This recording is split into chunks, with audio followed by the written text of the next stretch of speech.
Hola, amigos. Welcome to the Best of Mazatlan Show. My name is Mark Glickman, and I'm your host and publisher of bestofmazatlan.com, the leading digital lifestyle brand of Mazatlan, Mexico. This show will feature entrepreneurs, leaders, local businesses, nonprofits, realtors, musicians, and other stories that showcase the best of Mazatlan, Mexico. I'm thrilled to be with my guest, Hector Peniche, owner and chef of Hector's Bistro. There's been an explosion of new restaurants in Mazatlan, especially in Old Town, Centro Historico, that are taking the traditional foods of Mazatlan and Sinaloa and elevating the dishes in a world-class way. And who better to talk about it than a world-class chef and owner of one of the crown jewels of the emerging Mazatlan food scene, Hector Peniche. Hector's Bistro serves modern European dishes utilizing local ingredients. And Hector is the former chef of the Four Seasons in Mexico City and the Four Seasons in London, so you know he has some serious chops. If you're planning a visit or planning a move to Mazatlan, Hector's Bistro is one of the must-go-to restaurants, and if you've been there before, you'll go back to it because it's that good. It's a great pleasure that I welcome to the Best of Mazatlan Show, Hector Peniche. Thanks so much for joining me. Thank you. I'm going to start the show, Hector, by turning it over to you to tell us a bit about you, your background, and how you ended up back in Mazatlan from the streets of London to open up your own restaurants. Well, Mazatlan is my hometown. I grew up here. And I studied to be an accountant while I was in Mazatlan. My father sent me to school in Monterrey to become an accountant, and I was very bad at it, very bad. My sister says that I have a attention deficit disorder, but because I was raised in the 70s, all I got was the back of the hand instead of medication and consultations. You just get a slap every now and then. But so I went to 4 universities and I didn't graduate from any. So eventually my dad gave up on me and I left Mazatlan to travel to South America. So it took me 3 years to come back. A part of my travels was in a bicycle. So while I was traveling, because I didn't know what to do in my life, I was 24 and I realized that I wasn't a good student of anything. So I didn't know what to do. Well, to support for my travels, I will wait tables every time I run out of money while I was traveling in a bicycle. And was at this moment when I realized how much of a good time and how well I could actually do the job as a waiter. The more gigs I had as waiters in different countries, the more I was secure. I was sure that that's what I wanted. So I was in Chile at the end, in the south of Chile. It was a place like, imagine Vail, Colorado. Like that. Yeah. Beautiful mountains, lots of skiing and all that. So I was working there in the Chilean summer, and I was working in a restaurant very similar as my restaurant, a nice Italian restaurant, elegant but not too much, and it was a perfect place to work. And that's when I saw the food and the kitchen vibe, and that's when I said, okay, I want to become a chef. So I flew back to Mexico. After 3 years of not going back, and I talked to my dad and said, I know what I want to do with my life. I want to become a chef. And my dad said, well, don't look at me, man. I'm not going to pay for any school. So I tried to get money to pay for the school, then realized the schools were way too expensive, way too much money. They want too much money for a degree that is actually worthless. Anyway, so, and I get back to why it's worthless. So when I go knock on the doors of the Four Seasons Mexico City, and I explain where do I come from, what am I doing, the travel I just been, and the decision I have made to become a chef. And I said, I am willing to take any position in your kitchen, even a kitchen porter. All I want to do is I want to be in the kitchen. So I did 5 interviews with different, you keep going all the way up to the general manager. Right. And the general manager saw my CV and it had nothing to do with kitchen, mostly jobs. And I remember the guy, he asked me these questions. He says, look at my CV, he wasn't impressed. And he was like, what can you do? And I took a second, and I remember I said to the guy, I said, well, I know how to listen. I know how to follow instructions and work in a team. And he said, okay, that's good. We'll teach you how to cook. And then that was my first gig. I was the last guy. I was the last guy in the kitchen at the Four Seasons, probably the worst paid. And I was so happy that I got the job. That's a great story. And yeah, it was funny because when we were signing a contract, there was a very posh Mexican girl signing the contract, and we were reading the contract. And when I was reading, I was going to make something like $150 a month. And I was like, yes, $150. Like, yes, man, I'm going to party, you know? Right. And she was like, $150? That's how much I put on petrol on my car. And I'm like, well, I traveled by bus, honey. I'm going to have plenty left, you know? So after 2 years, Mexico City, I applied for a transfer to London. They asked me why I wanted to go to Europe. And I said, well, because all the big bosses here are European. They're not American. They're all European. I said, so something is going on in Europe that you need to import them and because we don't have it. So I want to know what it is. So they sent me to London, the European guys and the French guys, because it's a French mafia. So the French mafia sent me to my capo, called the other capo. And then he said, okay, send him to London. And when I went to London, then I saw what was going on. I worked the fastest I could, the best I could. And after 2 weeks, they pulled me in the kitchen. They pulled me in the office. And the chef said, we're not getting enough from you. And I'm thinking, what do you mean? I'm already working 12 hours. And the guy said, that's your problem. I give you a job for 10, not for 12. You're too slow. He said, if you can't do it, it's okay. We'll get someone who can, and you go back to Mexico. Oh, Jesus. So they gave me another 2 weeks trial. And I somehow managed it to, okay, what am I doing wrong? What did I... So eventually I did it. I did my whole year. They sent me with another French mafia guy to Punta Mita. But in that time, I met this English girl who worked in the kitchen because everybody was French. Right. They did like 5 interviews in English to assess my level of comprehension. And then I go into a kitchen and everybody's French. And I said to the guy, well, no, I don't speak French. My interviews were in English. Yeah. So he said, you go work with Victoria. Hey, she's from England. So I said, hey, are you Victoria? And she's rolling croissants like a mad person. And I said, she's like running around. And I said, hey, are you Victoria? And she's like, yes.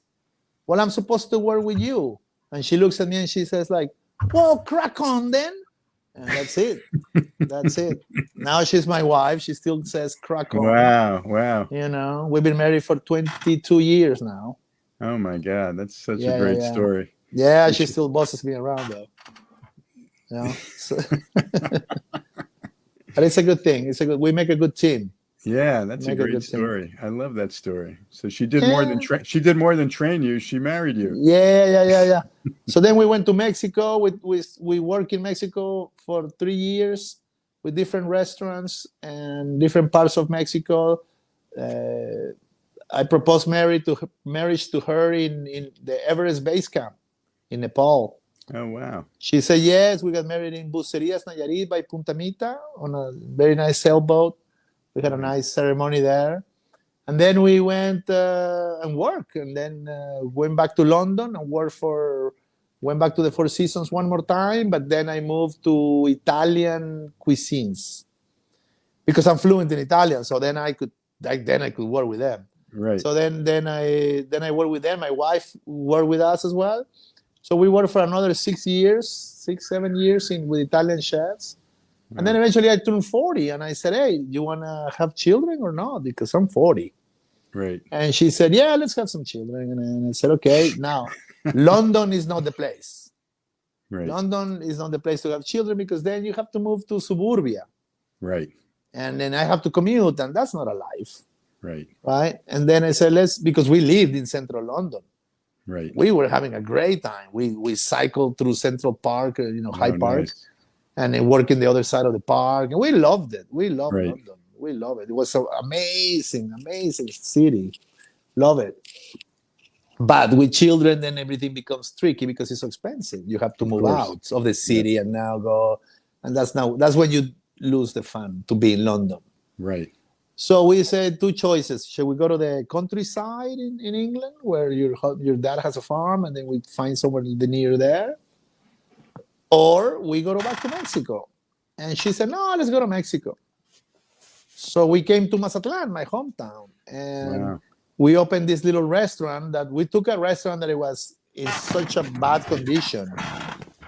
We took on a restaurant with such a bad condition. It was very, very cheap to get. So we took it. And we turned it around right away and immediately, because it's Mazatlan and everybody knows you, Right. everybody came. I remember a customer saying, Hector, you need more air conditioning here. And I said, yes, I know, but we're just starting. And the guy lent me the money for the air conditioning. Wow. That's He great. says, come to my office. I'm going to give you a check. And you're going to put air conditioning and you're going to move, And he gave me a lot of people helped me. That's A lot of my great. customers. Fantastic. That's how I got there. That's great. What a great story. Well, thanks, Hector. Look, if you're watching this live, everybody, please like and share the show and send in your questions to Hector. And to send in your questions, you can do it on any Facebook page you're watching, or you can go to StreamYard.com/Facebook and give them permission, and you can ask questions that way. And if you're watching later, you can still send your questions in and we'll try to get them answered. There's going to be an archive version of this show on bestofmazatlan.com. So, Hector, when did you know you wanted to open up your own restaurant in Mazatlan? When you were coming back, or when I came back, we realized that in Mexico, I mean, there's no point of going and get a job for someone else in Mexico. Right. I already work in London. Right. You don't work for a chef in Mazatlan because who is he gonna be? Right. So no, the idea was to open our own restaurant. So we knew that there was somebody looking for a partner, a chef, and they already had some sort of restaurant. Mm-hmm. That when we arrived, we said, "Oh my God, this is not a restaurant. I mean, you got tables and chairs, but this is by no means a restaurant." I mean, we came from fine dining, right? I mean, we came from rational ovens, vacuum packed sous vide, the whole 9 yards. I have Paco Jet, if anybody knows what a Paco Jet is the most expensive machine to make perfect ice cream. Right. Just to make a perfect canal, right? Right. So it's one of those things that you have to make do, right? And then we wanted to do that, and the whole goal also was to raise children in a town that it was small, that we had support because my parents were there, my sisters were there, and they all were like really eager to help us with the children, right? Mm-hmm. And there's something to be said for that. Well, it's Mexico. You see, when you live in a country where you cannot count on the government, then family gets together because that's your safety net. Right. Like with COVID, for example. You got COVID, so your government in the United States, Germany, England, France, they give you money to each of you. Right. So you don't need your family because your government is taking care of you. Right. In a country like Mexico, the government doesn't give you anything but grief. So then you count on your uncle and your aunt and your sister and your wife and your mother and your son. Okay, everybody. Like my dad doesn't have a pension scheme. He doesn't have it. The government gives him something like $100 a month, and another for my mom. That doesn't cover anything. My dad drinks wine and smokes cigars. Right. And then, so his 4 children will make sure that he wants for nothing until the day he passes. Right. And that's that, and that's just what family do. And I'm not saying it's a Mexican thing. I'm just saying it's a family thing. And I think if you go probably to Cambodia or to China or to Philippines and to Nicaragua, and I guess the poorer the country, the more you rely on your peers, on your family to succeed, because otherwise, because you're not going to get anything from the government. Right. Yeah. What you want from the Mexican government is to stay away. Right, right. Like, I don't want anything for my business. Just stay away, you know? Yeah. Well, since you mentioned your family, I just want to give a shout out to your sister Claudia because she was my son Sebastian's pediatric dentist, and she was Yes. terrific. We love Claudia. So anyway, Yes. Yeah. shout out to your sister. But Mhm. anyway, so given your background, it's understandable why you'd focus on modern European cuisine. But what made you think that that would work in Mazatlan? Oh, we didn't. We arrived, let me put it this way. We arrived on February the 3rd, and March the 3rd, we opened. Wow. We opened with $300, and after 30 Wow. days, and this is what we didn't do. We didn't have the time or the inclination to figure it out what these people wanted. I don't know if you remember in 2010, Mazatlan, I think the fancy dish was the shrimps with coconut shrimps in Yeah. buttered It and was mango sauce wrapped and in bacon was the one I yeah. remember. Oh my Cheese and God, bacon. Heart attack. that's It was a heart attack. no, that actually has a name. I think it's called diplomat or something. It's Oh, somebody okay. invented it in the 70s. Right, right. That was You the big know. thing back in the day. Yeah, in the 70s it was Yeah. something. So they have a name. They have a name like diplomat or something like that. Anyway, so when we came, we said, look, listen. I said, let's do. I mean, I knew something would work because I wasn't gonna do like coq au vin and things like that. But I Right. knew two things for certain. One, we have a very large snowbird community, and the flavors of the French and Italian food they go very well with them as well. Like if I did a quiche or a tarte tatin or a tarte à l'oignon, you know, onion tart and all these things, people like them, especially the ladies. Mm-hmm. And when I make my sandwiches, I make my own bread, I make my own ham, I make my own mayonnaise, I make everything myself. I make my own pastrami. We make our own ketchup. So we Wow. were working all day long to make these flavors very different. So we became successful right away, right away. And also lots of Americans liked their food and they loved it. And it's a good thing because they eat at 12 o'clock in the afternoon, and then they have dinner at 5:36. You know, and then the Mm-hmm. Mexicans come at 2:30 for lunch, and they come for dinner at 9. So Right. I had two sittings in each service. So it was very good. It Excellent. was very good. So we did very well, but it was always we're always lacking something because of this. The restaurant was in such a dire situation Right. regarding equipment, and I was always so stressed, always so angry, always shouting and kicking the trash can and Right. like if you like we plug one of the first weeks like we plug a blender to do a margarita and the whole restaurant just went dark. And it's like and I was like, no, you're joking, man. It's like, really? I Right. mean, we don't even have a proper electric installation. So we after 2 months, my business partner somehow got a grant from the government for like something like 10,000 US. Mm-hmm. And I closed the restaurant for a month. And I made that money stretch like rubber bands. And we fixed all the electric, all the Oh, sewage, good. all those things, you know. And so we could operate normally. So I Right. wanted the water to leave when I plug the plug, and I didn't want anything to burst when I plug in my iPhone, Right. you Right. know. And we managed. And if after 4 years in that restaurant, I was working. I was the one opening the door in the morning at 6, and I Wow. was closing the restaurant at midnight. Wow. And it was a very long day, very long day. And eventually, one of my customers who used to go Wow. every single day, he used to go there. And the reason why is because he was building a tower, and his model for the suite that he was building, it was a block from a restaurant. Okay. So he go there, sit down, and eat his sandwich and go away. And then every day.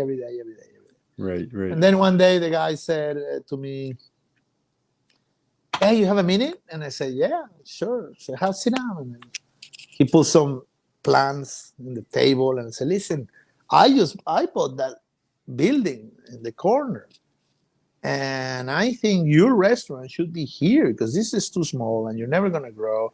And this is the size and this is what I need to do and this.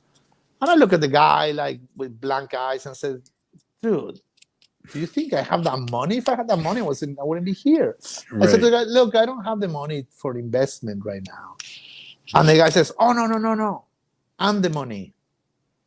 You have a talent that is rare in this town and a work ethic. I've seen you for 40 years. You never miss a day of work. You're always here. No matter what time I come, you're always here. I'm willing to put my money."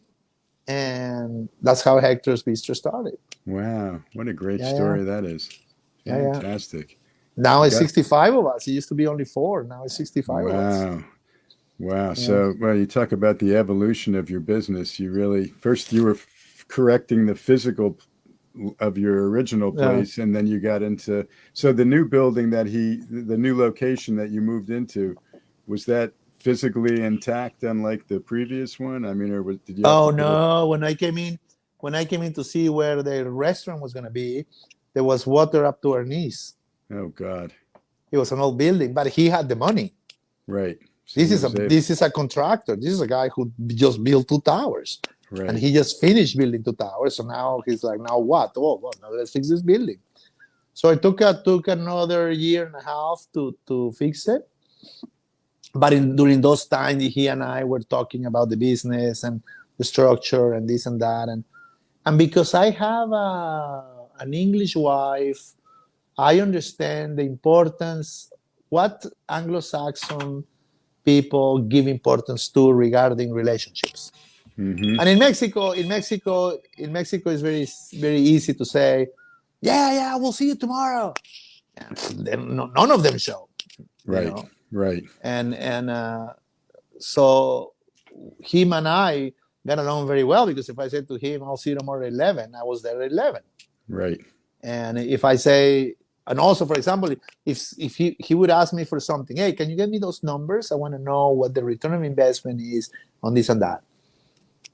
And then I completely forgot. And maybe because of my ADD. You thought you were over that, didn't you? Yeah. And then I forgot completely. So the next day he'll say, "Hey, you get me those numbers?" And instead of me saying like a proper Mazatlecan, "Oh no, I got the numbers, but then my dog, they got, and then my grandma died, and I had to go to the hospital, and I left them under a bridge." I said to the guy, "Oh no, I totally forgot. I apologize. Let me write it down so I don't forget. I'll bring them tomorrow." That's it. I accept the fact that I forgot, So he liked that, and then our business has been growing. Now we're opening our 3rd restaurant. Wow. And Hector Bistro has had 2 expansions.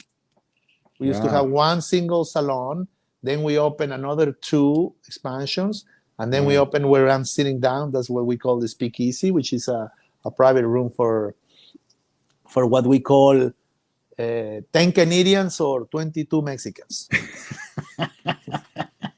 That's terrific. So how many can you seat in Hector's now? How many? Hector's about 100, 105. Like if I sit Mexicans only, I can sit 120. We have no personal space. Right. Everybody can squeeze in, and they like it. They like it like that. It's like right. They have a better time with that. And I have to have a list of food between each Canadian. Right. Yeah, it's funny. It's funny that way. But it's the same with Italians and French. The personal space is not such a big deal. No, not at all. Talk about your menu a little bit and how that's evolved over the years since you started. Well, the menu started like this because we first, you know what I fancy? I fancy that sandwich that we went to eat over there at okay, let's go. Like some place in France or some place in Italy. Right. Let's go and get some butter. And there is no butter. Right. What do you mean there is no butter? It's all margarine. Where's the butter? No. So you have to figure a way. Okay. So you call Mexico City, whatever. Okay, now we can get butter. Right. And then let's go there. Look, they have this brie cheese, because you've been in Mazatlan, so how They call it queso tipo manchego. Queso Right. tipo, like I call it queso tipo queso. Right. It's a cheese that resembles a cheese. It's like they think like, I can't believe it's not butter, and they say, well, actually I can. Kind of like that. Exactly. Kind of like that. Actually, I can. So it's the same thing. It's the same thing. This cheese resembles manchego, and it's like, no, it doesn't. That's great. So we eventually found Italian, like for example, my pastas are done with Italian cheese, Grana Padano from the original place, from the DOP place, and then I can get sometimes gorgonzola, and sometimes I can get this. But for example, I cannot get mozzarella bufala di Campana from the Naples. I cannot. So we get an American one that is called Belgioso, which is nothing like it. Right. So why make the caprese then? Right. If you don't have the mozzarella di bufala di Campana, which the caprese has only 3 ingredients, the 3 ingredients need to be superb. Right. So it's not like I don't know how to do it. It's just that I don't have the ingredients. Right. Right. The cheese is the main thing, right? So if it's not perfect, then why make it? Anyway, so in a way, we started to make the menu according to the product. So we found out that, okay, this is a fantastic fish. Let's use the garnish of the Italians. So let's do la insalata de rinforzo. So we put capers, anchovies, broccoli, cauliflower, and this. And that's a salad that is supposed to be like to reinforce something. So we put in the fridge. Or I do the branzino, which is the sea bass, with the panzanella. So basically tomatoes, olives, olive oil, salt, and bread. And the bread soaks all of the juices that you make in a bowl with the tomato and the lemon dressing and everything. So everything, all those flavors, they really, the bread absorbs the flavors, and we do sourdough bread, so it's got a bit of a tanginess to it. So it starts to work. And then all you have to do is to start to figure it out. What is it that you have? And then you make do with what you have. Right. And then sometimes I want to do something. Like, for example, in Mazatlan, you cannot get cream. Everything is sour cream. Right.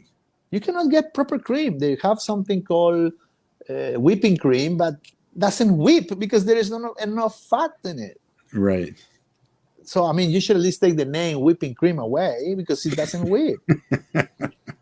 It's just not enough fat content. So it's what in England they call it single cream. But I was the head pastry chef of George Club at Mayfair. Okay. And I had single cream, double cream, extra thick double cream, whipping cream, clotted cream. It's like, what do you want? You can make anything you want. Right. A creme brulee, which main ingredient is cream. Yeah. Okay, so I make creme brulee because it's got egg yolk, so I can thicken it with it. Right. So any recipe that I had with single cream, that's what I can use. Anything with double cream, that's it. I cannot use. So there was like half of the desserts that I used to make, they require for some sort of whipped cream to it. Right. Well, all the French food, all the French pastries are diplomate, mousse, parfait, bavarese. They all have whipped cream. Right. So I can't. So I'm making tarts. Making tarts. So I adapt because at the end of the day, I'm not gonna be able to get that cream. Right. And if I'm gonna be able to get it, it's gonna cost a lot of money because they're bringing them by plane, and then it loses the sense. I mean, it's a nice dessert, buddy, but I don't want to pay $25 for it. Right. At the end, yeah. Sorry. Go ahead. At the end, it has to make sense, right? I mean, yeah, of course, absolutely. You can't plan a menu if you can't get the ingredients. So you need to know what your limitations are from a supply standpoint. Just a quick couple, getting some comments here from this one's from Matthew Scott. Hector is a good man and his staff is happy and works hard. Freddie Bermudez, hola, Hector. So people are watching you and enjoying the show. So what's your favorite item on tonight's menu as an example? Oh, yesterday we had we had a problem as well with is that you find a supplier that gives you something that you like, and then eventually he said, I don't have any more of it. Mm-hmm. And that's just a common thing. Right. With coronavirus, the whole thing expanded 3-4 times. So now it's worse. For Right. example, all the duck that I have is from Indiana. Wow. It's called Maple Leaf Farm, and it's one of the best ducks I had in Mexico. In England, they shoot the birds, and Right. you get them, and you have to find the bullet, right? The little bowl. But here, no, they're farm, but they come from Indiana. So eventually, the supply chain gets disrupted, and I don't have duck. Right. And then one guy complains, "Hey, there's no dog." I say, "Yeah, I know, but why do you have any dog?" Well, because have you heard of coronavirus? Yeah. Does it ring a bell? Right. I mean, it's not like I was surfing all day and I forgot to make. I mean, I know I have ADD, but I got people that are in charge to order the duck. So let me ask you this: so how often do you have to change your menu now based on the supply issues? And I mean, are you finding? My friend said to me, "Oh, when are you going to change the menu?" And I said, "Oh, I changed it already. Look, I raised all the prices." You know? You're not breaking any new ground with that one. Exactly. But the reality is that, for example, my menu consists of, let's say, 30 items. But I prepare every day for 50 items. And the reason is that a lot of people come to my restaurant, they don't look at the menu, and they said, "Oh, can I have this?" That hasn't been on the menu for 6 months. Right. But it was such a popular dish that people still order it. Right. And I know, for example, that the mayor comes and he likes to have the ox tongue ravioli. Mm-hmm. And when he comes, he brings 30 people, and then he says, "I want," and they also, because it's the government and they don't want to tell you too much in advance, they tell you at 11 that they want a table for 30, at 2:30, which I can accommodate because now I got space. Right. And then I know the guy's going to order at least 8 portions of ravioli. Right. But I have them. Right. Because I have the space, I have the people, and because we have a lot of good, reputation, we have a lot of students that they work for free. Oh, that's fantastic. Good for you. They're doing their internship. Oh, that's fantastic. Yeah. I cannot abuse them verbally nor hit them. That's the only bad thing. But we'll do. That's fantastic. Oh, good. No, it's good. They learn a lot because all joking aside, it's we make our own bread, we make our own ham, sausages, pastrami. We make our own pasta. We make our own fillings. We make our own sauces. All the stocks. We make our own ketchup, mayonnaise. So when you're ordering a Reuben sandwich, we practically make everything except for the sauerkraut. Mm-hmm. There is something about fermenting things that in Mazatlan with this weather, it's a bit dodgy. I don't want to give anybody putulosis, and then you're just because I couldn't. I rather and this is part of the answer to your question. I went to Sam's Club, and then I found sauerkraut, and I said, "Oh, look, there is sauerkraut. Right. There is no pastrami, but there is sauerkraut. Let's make a Reuben." So then I have to invent a way to follow a way that will work for me in Mazatlan to make pastrami. Mm-hmm. And then, I have to smoke it. So let's buy a smoker. I have to brine it. Okay, so let's get brining containers. And then this and that. Okay, so we can only put so many briskets in water in the cold room because it's for the space. Okay, so we can only have so many briskets per week. When they're finished, they're finished. Right. And then we carry it on like that. Oh, look, I found this. Let's make this. So it's a bit of I find something that I like. Like sometimes I find white asparagus. Go figure. So what local ingredients do you use to integrate in the dishes? Basically, whatever you can find that factors its way into a dish? I mean, what local? The most difficult ingredients are proteins. Good quality proteins are hard to get. Like the meat is okay, but it's not.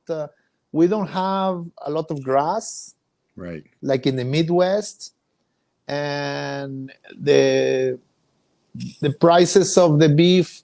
I don't know. I don't think they're controlled by the government, but people want the return of investment right away. So nobody ages beef. Nobody does that. So they practically kill the cow and then immediately cut it and send it to you. And the problem is that a lot of people are, because the economy is getting better, more people are eating meat, and then so therefore they have more demand for it. So now they have to spend less time on fridges and things like that. So they go fast. And now the guy is buying cows from different ranches. Right. And he said, wait. Your company is called Rancho 17, Rancho 17. What you're claiming to be is to be Shangri-La for the cows. Right. Now, because everybody wants your product, instead of saying, no, we only can produce this many, you want more, so raise the price, like, right. Adam Smith said. So just raise the price according to demand. No, he goes and gets cows from the United States or from Monterrey or from whatever, wraps them at Rancho 17, and now his quality can be fantastic or can be just good. And for that price, I don't want that. Right. And so I buy certified Black Angus beef USDA choice. But with the coronavirus and the suspension of the chains of distribution, now is the price of a small car. Right. So nobody's going to pay that much money for a steak. No. Beef's gotten out of control here in the States too. Yeah. $40, $50 for a steak. It's in a restaurant. Yeah, in a restaurant, I mean. All right. So my steak, my steak is 15 US. Wow. 15 to 20 US. Crazy. But it has gone up to 30. Right. When I was using certified Black Angus. Wow. So you're a world-class chef. Your wife is a chef. Who does the cooking at home? Well, it's funny because when we were working together in the restaurant, eventually our dream came true, and then we had a child. So she asked me if it's okay to stay home, and I felt very, very happy that out of all the things she could choose to become, a businesswoman or whatever she wanted to be, because she could, whatever. Right. She decided to raise her children. So I feel very lucky, very lucky, because nobody raises the children better than mom. Usually, right. I mean, some people might disagree, but in most cases, mom is the best. Right. So I'm very lucky for that. So she cooks at home, but of course we have a proper kitchen at home. We have like a professional stove, professional blenders, professional mixers, Then my friends come in and they go, "Oh my God, what are you opening another restaurant?" I say, "Well, no, my wife is a chef. I'm not gonna give her this little. No, everything is top notch." Yeah, that's great. Sometimes I call her, "Hey, can we borrow your Le Creuset pot?"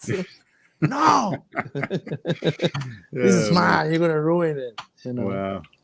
Hey, Hector, talk about the restaurant scene in Mazatlan right now and in Centro since you've been there. I mean, I forget what Alfredo had told me at Pedro and Lola's that time, that there were over 75 restaurants now in Centro. That number is probably even more than that now. But talk about the restaurant scene in Mazatlan, because it's come a long way from the peeled shrimp days and, Yes.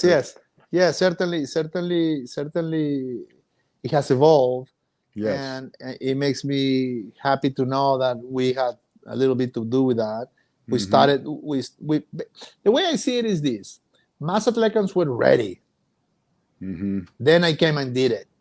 And because I never asked anybody, and I just went and did it. But a friend of mine who was there, everybody told him, "Oh, don't, no one's going to pay for that." Right. I didn't. I came from London on February the 3rd. And by March the 3rd, I opened my doors. So for 30 days, I had no time to listen to anyone, to ask any questions. I just said, this is what we're going to do. And if we fail, we pack it up and go back. Mm-hmm. But we didn't, and we succeeded immediately. And then Presidio opened the door.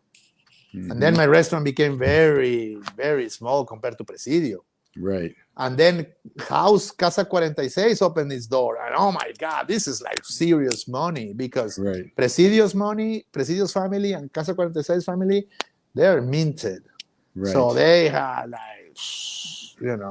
that's rich for your American audience. Right. So these guys had no limit. Right. So they did it very well. So that's when I got my business partner to back me up on this one, and then the ground became even again. Yeah. So we were. We lost you a little bit there. I think we lost. I'm here. That's it. Okay. There you go. So anyway, so the point was that eventually more people are starting to open another thing that now open its door with Thai fusion, and then we have a couple of omakase ones, Japanese ones. Wow. And then we have a real good one, a real small bar. Wow. You pay accordingly, but it's it's not what I call tropi sushi, with cheese and no. This is like proper Japanese, and they bring the proper things to the what's his name? They bring the proper things to the table. They bring the right fish and the right everything. So it's amazing. It's amazing, wow. Yeah, that's cool. And people pay for it. People pay for it. Oh yeah. Well, once upon a time, you couldn't get any of the international cuisine in Mazatlan. Back in the late '90s, even. I mean, there wasn't Indian or Japanese or Chinese or there was Italian and maybe a little bit, but But let me ask you this: what dish can you find in Mazatlan that you won't find anywhere else? Oh.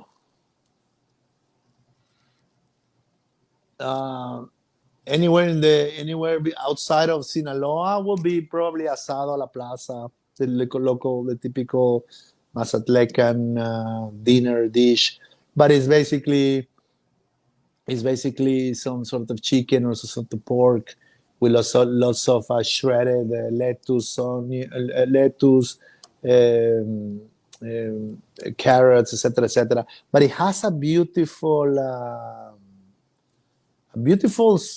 sauce that is it's almost like a soup, like it's very light, like a stock, and it's very, very, very, very nice. And Sinaloa has these particular dishes, but also they're similar to the ones in the Peak, etc. No? You can say it like almost like Midwest. So you have a few states that have the same, right? Right. Absolutely. Everybody that's a bit different. It's kind of like brisket. Oh, we use pepper and salt. Oh, because we're in Texas, we only use pepper and salt. Oh no, we put chili. Oh, we put honey. We put this. We put that. Right. Everybody's got their own little spin. Exactly. Every state and like that. So Mazatlan, we have a lot of seafood, obviously, but we also Sinaloa does a lot of vegetables. We have a lot of vegetables, and that's it. That's. Okay. But it's just that. All right. Well, this is we're getting ready to get to the end of the show here, but I do a little lightning round for the interview. So your first question is, what's your favorite place to eat in Mazatlan that's not your own restaurant? Oh, I go to this place called Now. It's my friend Andrea. Andrea is a Thai, because her flavors are very different to most. She uses a lot of ginger, lemongrass, chili, and she's 30, so she's very creative. She has a lot of enthusiasm, and she's always pushing the envelope. A lot of my friends and I, we became more now businessmen, and we do what works, and we do a look at the numbers. And she's such a young chef that what she wants is her main goal is to have the best of this, whether it makes sense financially or not. She just gets it out there and then takes him a few orders to realize that she's not making any money on that. But he's pretty good. You're enjoying it while it lasts. Yeah, exactly. I'm always funny. there to try it. How about your favorite bar in Mazatlan? Oh, there is a place called Patio Escobedo, but the bar scene has changed because I don't know if your North American audience knows that we're not really into bars. Right. We don't have that culture that you finish work at 5 and then you go to a pub or you go to a bar. Like in all the movies in the United States, you have the bar where all the reporters hang out, or you have the bar where all the lawyers hang out. Right. And, we don't. We have cantinas, but cantinas are very undesirable drinking spots. That's where all the drunks go, right? And drunks for trouble, except for Mexico City, where the cantinas, you can get really high end, but it's mostly a restaurant more than a cantina. But now the bar scene is starting to pop up. So there are 2 in Centro. One is it's got a name in Nahuatl that I can never forget. I can never remember, but they serve mezcal. And it's in this old house, kind of like Art Deco decoration, and it's a really nice place. So a lot of people hang out there, mostly millennials, 30-year-old, very trendy. Mm-hmm. But I go to one called Patio Escobedo. Patio Escobedo is very similar to Presidio. It was built in a very old house that is broken down. Mm-hmm. But instead of injecting the money that Casa 40 the Presidio did, they all did it in a shoestring.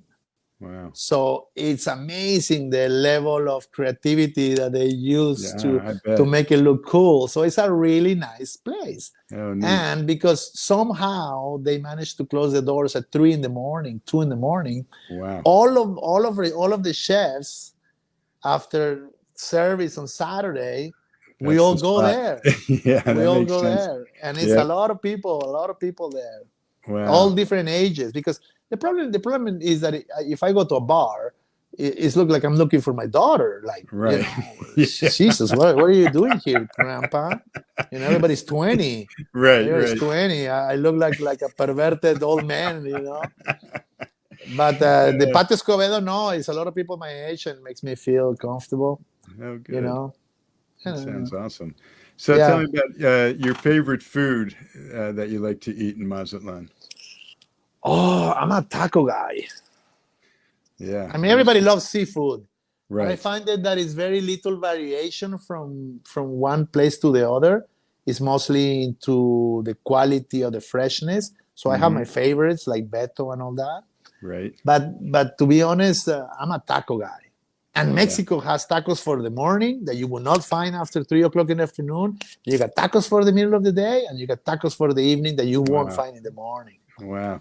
And you can go from oxtail to machaca de camarón, from anything. Yeah. And one, I don't want to know what's in that.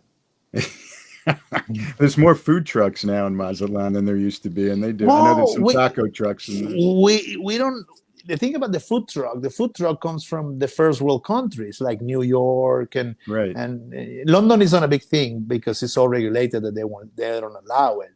Right. But the food truck comes from London because you have the financial district, and all the restaurants are $300 per person. Right. So what is the normal secretary eats? Or you don't want to eat like that. So you started with the bagels, then the hot dogs, and now they're food trucks with international cuisine. Right. But in Mazatlan, we have what we call carreta, which is a stainless steel little pushing car. Because when the guy finishes, he pushes the carreta out of the way. Right. You see him lined up along the Malecone. And exactly. He's just there for a minute. He's going to go, finish, and wrap it up and go. He doesn't leave it overnight. Right. So we have carretas since the beginning of time. So the food truck never caught on. Yeah. Never caught on. They made a park.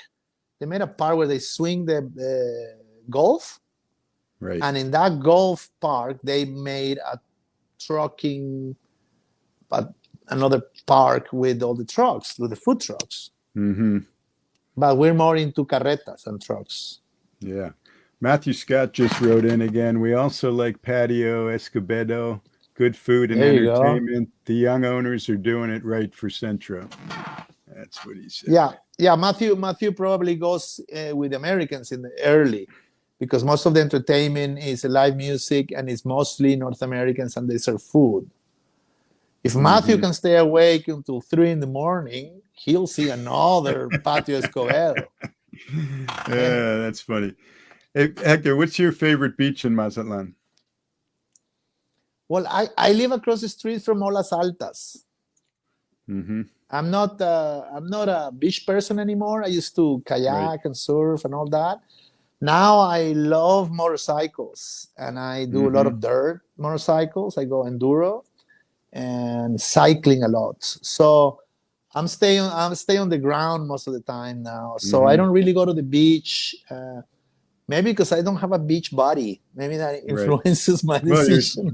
I see your sister's surfing a lot now. Claudia is surfing. Oh yeah, you need to go with her. You guys can surf together. Maybe. Yeah. How about your favorite activity in Mazatlan when friends come to visit? I'm sure going out is. Well, we usually, at my age, what we do is we eat in restaurants. Right. We sit at a table of 8 in a restaurant. We start at 3 p.m, and by 8 o'clock, the guy says, "Hey guys, I need a table because I got a booking at 9." Right. This is what we do now. We sit at tables and we eat for hours and we drink for hours, and this is what we do. Right. And another thing we like to do is that some of my friends do have boats, or either that or we rent a sailboat, and we just go around the pier and sail and listen to music, but that's just that, right? But mostly what we do is, most of my friends, they ride motorcycles, or and so we just ride, and we do a lot of activities relating to eating, like, let's go to this new restaurant in Guadalajara. So we ride to Guadalajara, eat there, spend the night, come back the next day. Wow, that's great. How about your favorite recent improvement in Mazatlan? Mazatlan's made a ton of improvements since the Tianguis and after. What's your favorite? The Centro Histórico is gotta be my favorite because this certainly benefit me directly. Right. And the other one that is fantastic is the Libramiento that goes from the Golden Zone directly to the airport. Right. So now if you're staying in Cerritos, it takes you 15 minutes to get to the airport. So if you arrive from the airport, you get to Emerald Bay in 15 minutes instead of crossing the whole town. Yeah, no, that's been a fantastic improvement. You're right about that. Yeah, because especially if you arrive in a busy time of the year, it could take you an hour and a half just to cross the Malecon. No, it's true. It's true. Yeah, that is a big one. Well, Hector, we're getting to the end of our show here. Great job. You nailed it. I'm glad we were able to see each other after all that. Yeah. But now I'm gonna turn it over to you before we end the show for you to say whatever you want. Yes, right now it is a young director. There is a young director called Isaac Arriegari, and he made a documentary, kind of like Chef's Table, but with all the guys from Mazatlan. So there are 4 chefs in Mazatlan. Today is the premiere at Cinépolis on the cinema, but this is invitation only because this is all the actors and the actresses and all that for the documentary. Right. But it's on the app in Cinépolis Click. And then you can get an idea for the people who live far. I get an idea what Sinaloa looks like from the north to the south, because the Cinépolis Click is a pay-per-view event. So you pay for the whole, let's say $5 and you watch the 6 episodes. So it's a very good, and it's done very good. It's done very good. It's in Spanish, and I'm sure it has subtitles. And anybody wants to have an idea what food from Sinaloa looks like, that is exactly the place to go. No? So is it 4 chefs from Mazatlan? Are you included? It's 4 chefs from. I am. Oh, fantastic! Good for you. Yeah, and then two from Culiacan and 2 from Mochis. Oh, that's excellent. Congratulations. Yeah. That's exciting. But Mazatlan got the spotlight because there are more people there, no? More restaurants, more food scene, more. No? That's fantastic. Good for you. Congratulations. Thank you. All right. Well, I'm going to sign off my Best of Mazatlan show with this. We all have choices in life. Choose love, not hate. Choose positive, not negative. And always remember the glass is half full. And if you're lucky, it'll be half full of tequila from La Sasuna. Stay tuned for the next Best of Mazatlan show on Tuesday, June 21st. Adios, amigos. Thanks for joining us.